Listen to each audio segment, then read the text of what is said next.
Angelica Giselle Jungshi Afante Magbalot, but you can call me Giselle or Jungshi, the leader of Group 9, and we will tackle about the Philippine art history or the history of Philippine art. But before anything else, let us first discuss what is Philippines, which is our country. So, as you can see sa slides or PowerPoint namin, the Philippine states that it is a Y-shaped archipelago south of China in Southeast Asia. And alam naman natin na ang Manila is yung capital ng ating country or bansa. And meron siyang 7,641 islands and have a total land area of 300,000 square kilometer.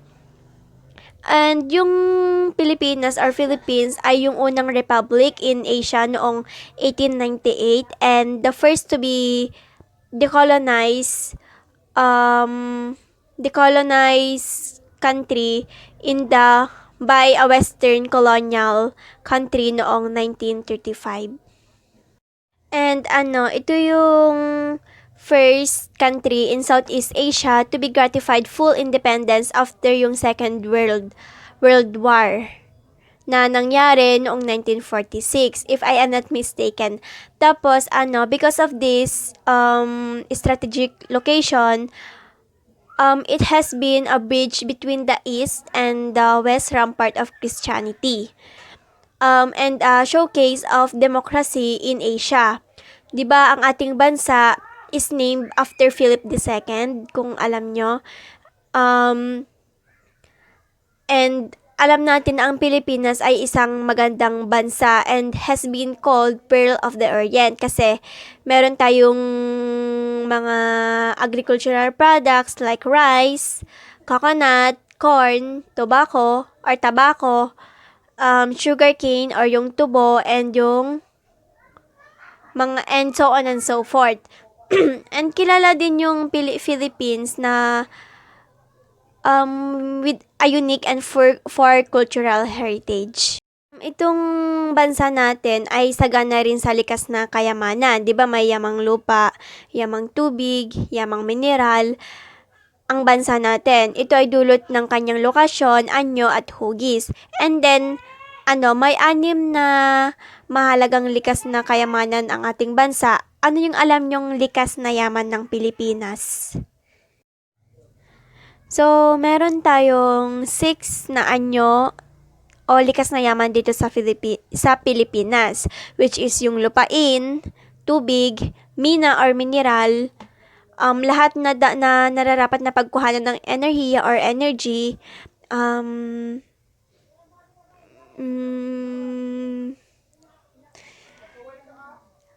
isda, and yung kagubatan. Yon, pang 6 yung kagubatan. And nakasalalay sa pagtutulungan ng ating estado at ang mga mamayan sa paggamit, pagpapaunlad at konserbasyon ng mga kayamanang ito. So, dako na tayo. What is art nga ba? Art, ano na nga ba yung art ulit? Yes. But before that, 'di ba, art appreciation ang subject natin, which is handled siya ni Ma'am Bernadette Sinagub. It is the knowledge of the general and everlasting qualities that classify all great art, and good way siya to understand the history behind the history or saan siya nag-originate or the past events behind sa work na yon or masterpiece, and the period from with the piece originated, kung saan nga siya nag-originate yung art na yon. So, art is a tangible thing na hahawakan siya, and ito yung expressive medium, nandiyan siya sa slides, that it allows to experience wide ranges of emotion. And it's either between joy and sorrow, or confusion and clarity.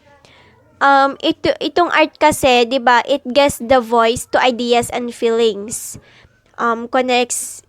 Connects sa past natin, connects onto past, reflects the present, and of course, to anticipate our future.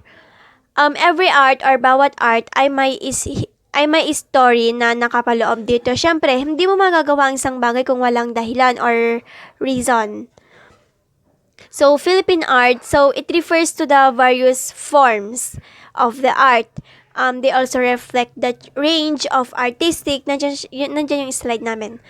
Artistic influence on the country's culture. So, kabilang na yung mga indigenous forms of the arts. Ano nga ba yung indigenous? Yung indigenous, ito yung native or mga before na bagay or mga cultural group of people. Until paano ito naka-influence sa ating bansa, which is Philippines. Sorry. And Philippine art means art na kung saan yung mismong artist nito is galing dito sa ating bansa or dito siya nag-originate. Syempre, Philippine.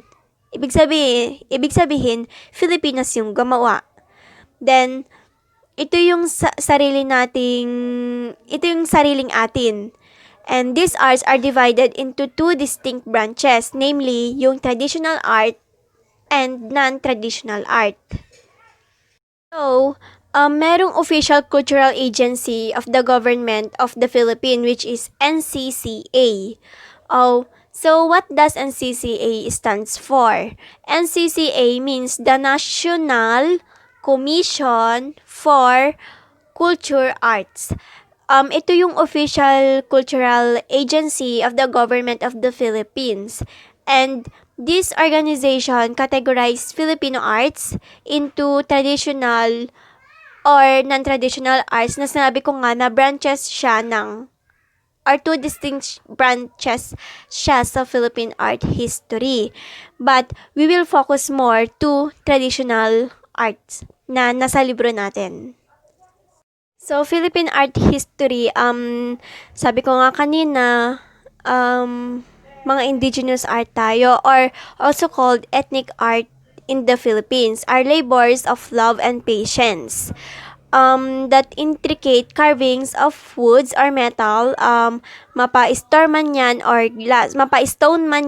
glass. Then, products of skillful hands and imaginative mind. Sabi ko nga, kilala ang Pilipino bilang isang malikhain at very skillful talaga.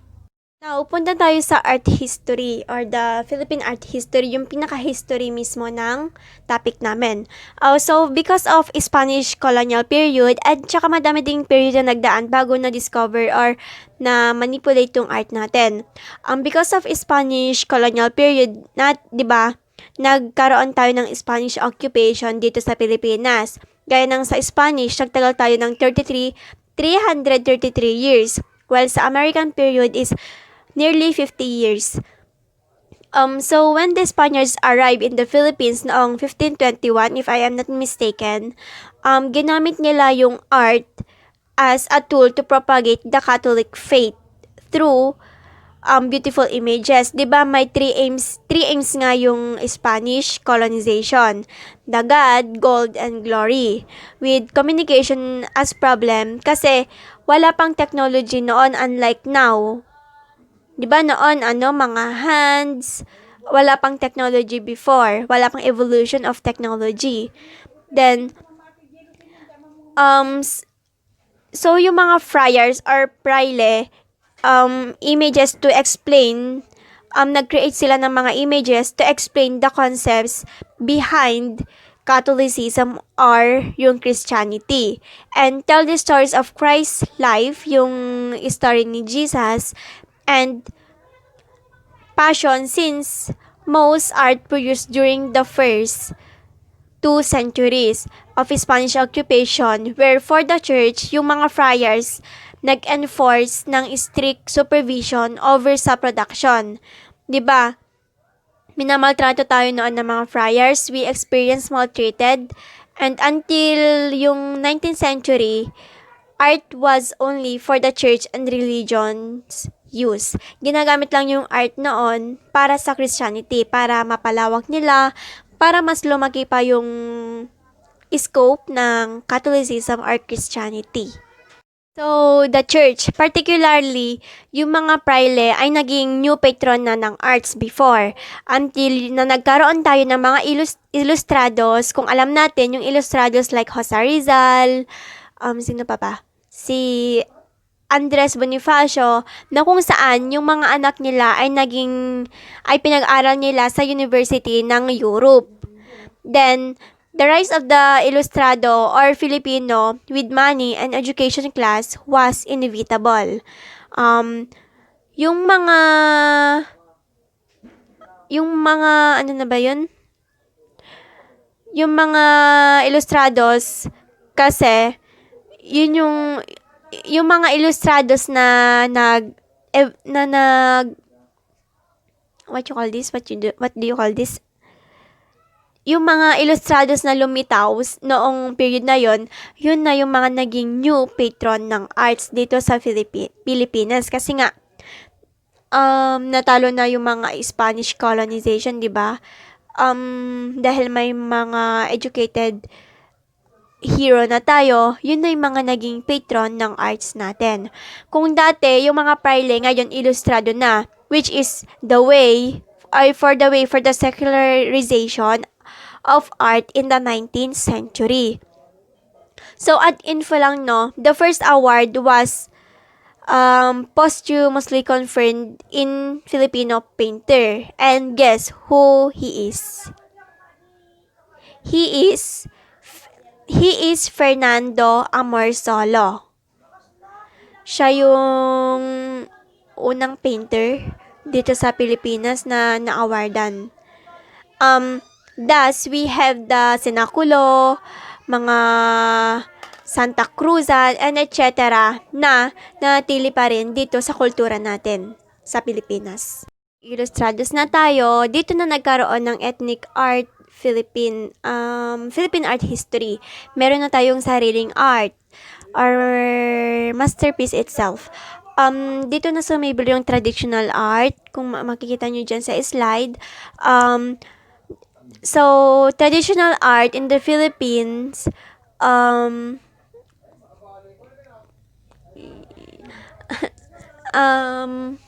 na-mental block ako.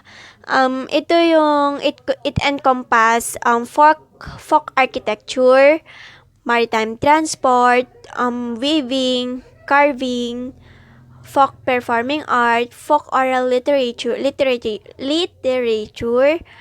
folk graphic and plastic arts, ornament, textile or fiber art, pottery, and other expressions of traditional culture. There are numerous Filipino specialists or experts on the various fields of traditional arts. With this grappling of distinction or pinakamataas na position ay yung sa MABA. 'Di ba may organization ng arts sa atin, and yung pinakamataas na distinction is yung GAMABA. If you're familiar with it, yung GAMABA means Gawad Manlilikha ng Bayan or equal siya sa national artist. Basta ito yung pinaka-top na award or distinction sa art natin. Traditional arts in the Philippines encompass folk architecture, maritime transport, weaving, carving, folk performing arts, folk oral literature, folk graphic and plastic arts, ornament, textile or fiber arts, pottery, and other artistic expression of the traditional culture. Ang traditional arts sa Pilipinas ay gaya ng paghahabi, pag-uukit, o kaya paggawa ng paso o paggawa ng tela, at pagsasayaw ng cultural dance, at iba pang traditional na kultura. Non-traditional art, ito ay mga ginagamit na mga material na hindi pangkaraniwan gaya ng dahon, stick, o kaya yung tinunaw na Crayola.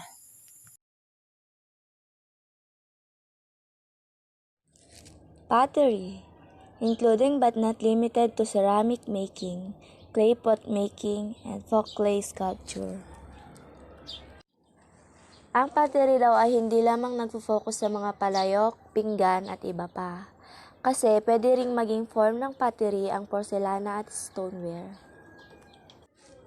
Weaving, including but not limited to basket weaving, backstrap loom weaving, headgear weaving, fishnet weaving, and other forms of weaving. So, ang weaving naman o ang paghahabi ay isang traditional na ginagamit natin upang gumawa ng tela, basket, at iba pa. Folk architecture, including but not limited to stilt houses, log houses, and aerial houses. So, ang term na katutubong arkitektura ay madalas na ginagamit upang gumuhit ng pagkakaiba sa pagitan ng tanyag o landmark na arkitektura. And then, halos magkasing kahulugan din sila ng term na vernacular arkitektura at traditional na arkitektura. So, pottery. Ang pottery, ito yung one of the oldest and most widespread of the decorative arts na bagay na binubuo ng clay or mga pinatigas na bagay. Clay, alam naman natin na ang clay, 'di ba, na kung saan basic material siya ng pottery. At meron ding two distinctive characteristic ang clay. The first one is yung plastic. Na kung saan, alam naman natin yung plastic, 'di ba? Na kung saan yung pwede siya na i-mold or ma-retain yung shape na ginagawa. And the other is, it hardens on piercing the arm. Yung kailangan pa i-firm siya ng arm natin. Alam nyo yung pinapatigas through fire, yung pinapatigas siya through apoy to form the brittle. Ito yung saan na di siya tinatamaan ng kalawang or yung agents that corrode the metal. Yung kalawang, yon. Yun yung two distinctive characteristic ng clay. So, meron ding kinds ang pottery. Kung sa lab, may kind. Siyempre, sa pottery meron din. Meron ding kinds of pottery. Gaya nung earthenware, stoneware, or it's either porcelain. Na kung saan yung earthenware ay yung unang pottery na nagawa dating about 9,000 years ago. Then in the 21st century, it is still widely used sa ating bansa. Then, pangalawa is yung stoneware na kung saan sobrang matigas siya na dahil gawa ito sa bato. Then, last is yung porcelain na kung saan hindi man siya dito nag-originate. During the Tang Dynasty kasi siya nag-originate sa China, if I am not mistaken. The earliest vessels were by the hand sa pamamagitan ng nagagawa siya by the hand.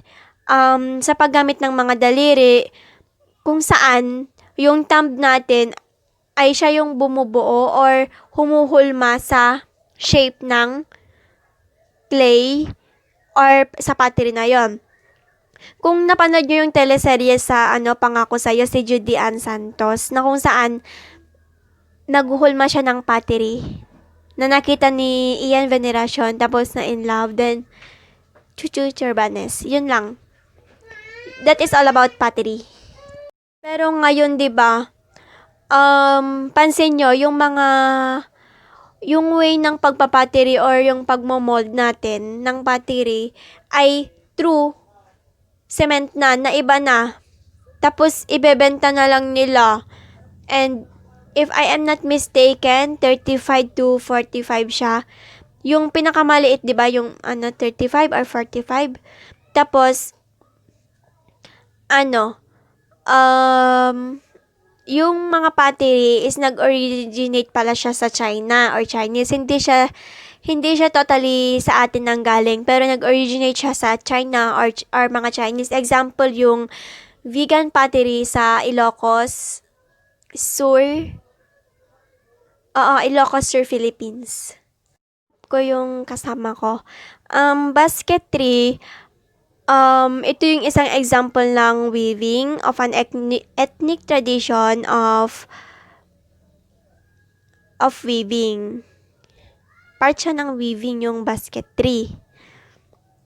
The intricate patterns on the weaving are repeatedly done, creating harmony and rhythm. Dapat kapag humuhulma ka or nag-create ka ng basketry or weaving, of course, may pattern siya na sinusundan na maayos at para maganda siya tignan. Hindi yung pasok dyan, pasok doon. Ibig sabihin, wala nang neat, wala nang harmony na i-involve sa art na yon. Example yung yung talaingang iyang basket weaving sa Benguet. Basta talaingang basket. Nabasa ko kasi siya, hindi ko siya part, pero as a leader, it is my responsibility to help my co-members. Weaving siya sa Benguet or somewhere in Baguio or Cordillera na ginagawa nila itong tourist product. Yung mga keychain, di ba? Ginagawa nilang keychain ito na inuwi ng mga turista. Maritime transport. Kabilang sa maritime transport sa ating bansa ay ang mga bahay na bangka, paggawa ng mga bangka at maritime tradition. Ang strukturang ito ay gawa sa kahoy base sa tradisyon ng mga nakatatanda noon. Carving. Kilala ang Paete Laguna sa pag-uukit.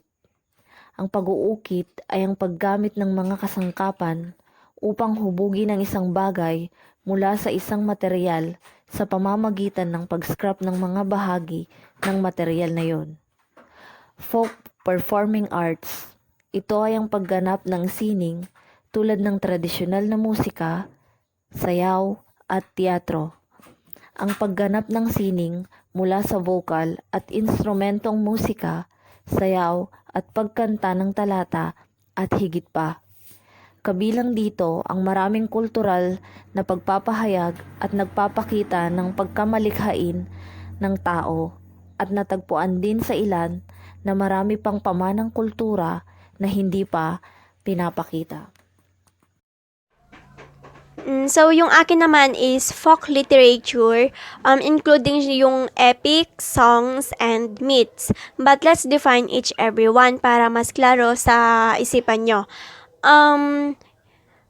Una natin yung epic or epiko. Ito yung genre of narrative poem or that is by heroic or legendary adventures presented in a long format. Ito yung tulang pasalaysay, if you are aware, sa Tagalog, tulang pasalaysay, tulang pasalaysay na nagsasaad ng kabayanihan ng pangunahing tauhan na nagtataglay ng katangiang nakakahigit sa karaniwang tao na kadalasang siya yung lipi ng mga Diyos o Diyosa like Zeus, si Lamang, dito sa atin si Lamang yung pinaka kilala na heroic character ng epic. Ang salitang epiko kasi ay galing siya sa Griego na epis, E-P-I-S, na nangangahulugang awit. Ngunit ngayon, ay example yung biyag ni Lamang nga dito sa Pilipinas, dito sa Ilocano, di ba yun yung kilalang epiko ng Ilocano? Then, hudhud ni Aliguyon, hudhud ni Ulalim, basta yun. And then, Ibalon, Maragtas, Hinilawod, Agyo, Darangin,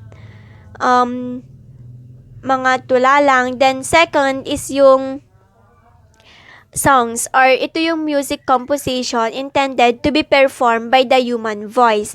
Syempre, kapag may music, of course, may singer ka. Di ka dito 'di ba may tinatawag kayong o tayong mga singeries, sinasabi nyo singeries. Pero ngayon, which is singer in real, na sila yung kumakanta o nagpe-perform o nagpe-perform dun sa music or songs na binanggit ko sa folk literature na kabilang nga. Example, yung Manang Biday, Leron Leron Sinta, and so on and so forth. And the last one is yung myth or mito sa Tagalog. It is a traditional story, especially one concerning the early history of a people or explaining some natural or social phenomenon. And typically, it involving supernatural beings or events. 'Di ba? Dito na tinatalakay yung mga Diyos at Diyosa na nagbibigay saya ng paliwanag na hingil sa mga kilos sa kaganapan or present. Example, yung mitolohiya na mula sa Italy. If I am not mistaken na, title niya is Aeneas ba? Then, kung alam nyo, yung mga tauhan dito ay sina Zeus, Aphrodite, and Athena, and so on and so forth. Ornament, textile or fiber art, hat making, mask making, accessory making, ornamental metal craft. Ornament, textile or fiber art ay isang uri ng art sa Pilipinas na ginagamitan ng tela. Halimbawa ay yung paggawa ng sombrero o kaya mask making gaya ng ginagamit natin ngayon dahil may COVID-19 at saka mga accessories And contemporary artist. Kabilang dito si Ernest Concepcion. Si Ernest Concepcion ay pinanganak sa Maynila noong 1977 hanggang sa kasalukuyan. Siya yung pintor na pinagsasama-sama ang motif ng klasikong tanawin na may mga kontemporaryo at representasyon. Noong 2009, ang pintor ay nagbigay ng isang serye ng mga kwadro na binubuo ng enamel na bakal. Gumugol siya ng ilang taon sa Brooklyn, New York, kung saan siya nakibahagi sa ilang resident art. Nagtapos siya sa University of the Philippines, Bachelor of Fine Arts. Gumawa siya ng makabuluhang eksperimento sa larangan ng pagpipinta, skulptura at pag-i-install. Sunod ay si Ronald Ventura. Si Ronald Ventura ay ipinanganak sa Maynila noong taong 1973 hanggang sa kasalukuyan. Umani siya ng parangal na BFA in Painting sa University of Santo Tomas. Pagkatapos niyang graduate ay nagtrabaho siya rito bilang isang guro. Si Ventura din ay gumagawa ng mga skulptura. Ginawa niya ang kanyang unang eksibisyon taong 2000 na ginanap sa Makati City. Mula noon, patuloy na pino ang kanyang lagda. Noong 2001, natanggap niya ang Artist of the Year mula sa Art Manila. Pagkatapos, noong 2005, napanalunan niya ang kanyang art gallery. Nagkaroon siya ng unang eksibisyon sa Amerika. Noong 2009, sa taong ding iyon, ibinenta ang kanyang gawa ng $1.1 million.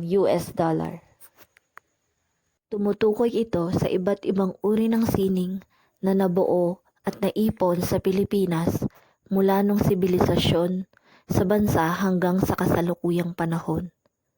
Ang Pilipinas ay may mas malaki at may mas masiglang artistikong komunidad kaysa iba pang bansa sa Timog Silangang Asya.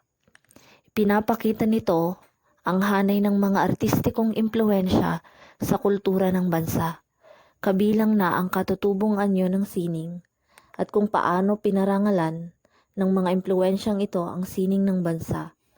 Ang mga sining na ito ay nahahati sa dalawang Dex Fernandez, born in 1984 in Caloocan, lives in and works in Manila. Dex Fernandez is a interdisciplinary artist based in Caloocan. Dex Fernandez studied fine art and advertising at the Technology University of the Philippines. He worked a graphic designer for a printing company. Neil Pasilan. Neil Pasilan was born on 1970 in Negros Occidental. He is a self-taught visual artist who displayed his creativity at a young age. Early on, he molded figures in clay, which he continued to do as an adult, and he is currently working on different forms and media. Example of his artwork is the So, Isla Hubad. what is art? Art is a product of man's creativity, imagination, and expression. The expression or application of human creative skill and imagination, typically in a visual form. So, ang sining ay isang produkto ng imahinasyon at expression.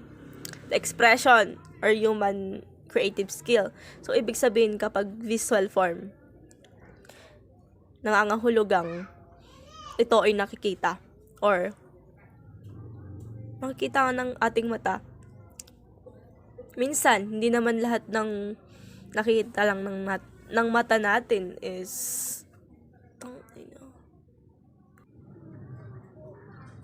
So, what are the characteristics of a Filipino artwork?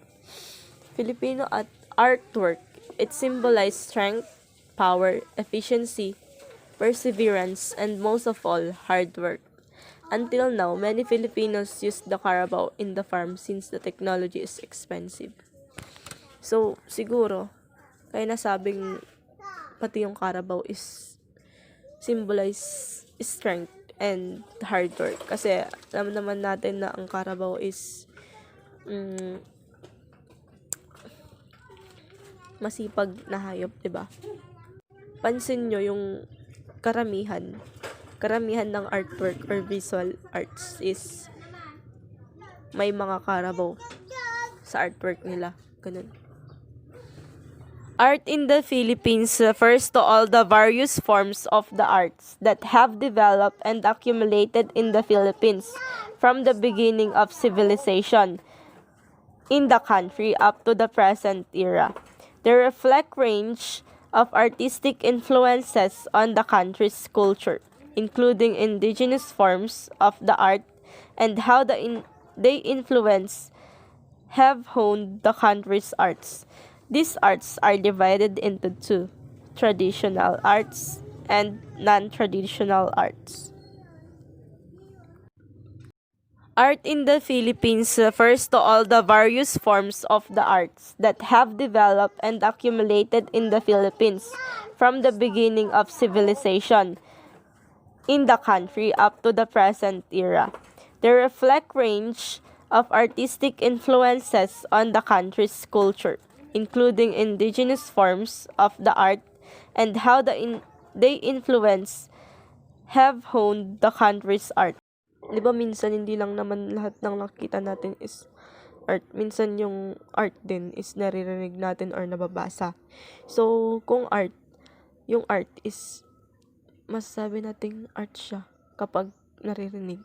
Pwede rin yung music or pwede rin yung mga songs na pinapakinggan natin. Halimbawa na lang. Minsan yung tula or literary or yung mga alamat na nababasa natin galing sa mga ninuno, ganun.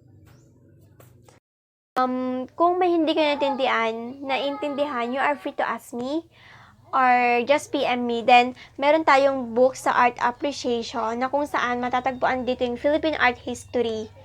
Then, just take time to read it and you will learn.